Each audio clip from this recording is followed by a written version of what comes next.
Wadau wa soka mpira wa miguu kisiwani Pemba wamesema maandalizi imara ya michezo ni kuandaa vijana ama watoto wakiwa katika umri mdogo ili kutumia nafasi yao ya kuonyesha vipaji vya michezo ili kuleta mabadiliko chanya ya ulimwengu wa soka.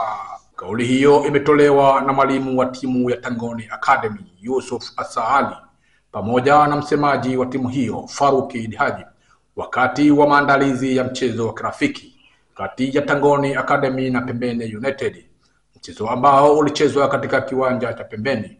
Wamesema wapo tayari kushiriki katika michezo ili kufikia malengo. Aidha, wameeleza mchezaji yote ambaye anafanya vizuri katika sekta ya michezo ameanzia katika academy, hivyo wamewaomba wadau kujitokeza kuziunga mkono academy ambazo zinaanzishwa mitaani.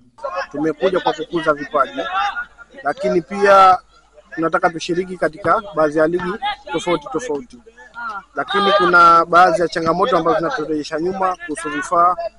Mipira tuna kidogo, vivazi, mambo ya jezi, nguo za mazoezi. Watoto wana kipaji, wanataka waoneshe, lakini ndio still ndio hatuna ile nguvu ya tupata tukawasaidia. Kwa hiyo sisi tunaomba wadau wa soka wanaopenda mpira, tunaomba jitokeze watusaidie, kwa sababu ile jambo si la kwetu peke yetu.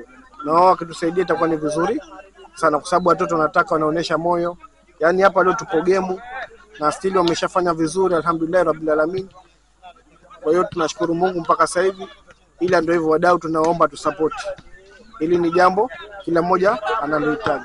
Kwa hiyo support ndio kila kitu. Tuna changamoto nyingi sana. Tunataka kuwajengea misingi imara wa watoto ili wajengeke kimpira zaidi na alafu wawe fit kimashindano. Lakini pia vile vile lengo kubwa ni kuwaweka katika hali ya upendo na ushirikiano. Kwa sababu wanapofanya mazoezi wanajenga udugu, urafiki, wanajuana na sehemu mbalimbali, tunapata kutembea. Kwa hiyo wadau tunawaomba mtu support na sisi, kwa sababu sisi tushaliona hili na nyinyi mlione pia, kwa sababu mazoezi ni afya. Salem Barak Salem ni nahodha wa timu ya Tangoni Academy, akizungumza kwa niaba ya wachezaji wenzake. Ametumia nafasi ya kutoa ushauri na kuwataka wachezaji hao kufanya mazoezi pamoja na kudumisha nidhamu kwa kufuata maelekezo ya viongozi wao ili kufikia malengo. Wito wangu kwa wachezaji wenzangu ni kufanya mazoezi kwa bidii ili kufikia malengo tunayohitaji. Wito wangu kwa viongozi wa serikali ni kujitokeza kwa wingi ili kutupa support ili tuweze kufika mbali. Timu ya Tangoni Academy iliyopo Limani imeanza rasmi mchezo wa kirafiki ili kujiandaa na ligi itakapoanza. Nikiripoti kutoka kisiwani Pemba, michezo na burudani, ni mimi Mbolde Hamisi.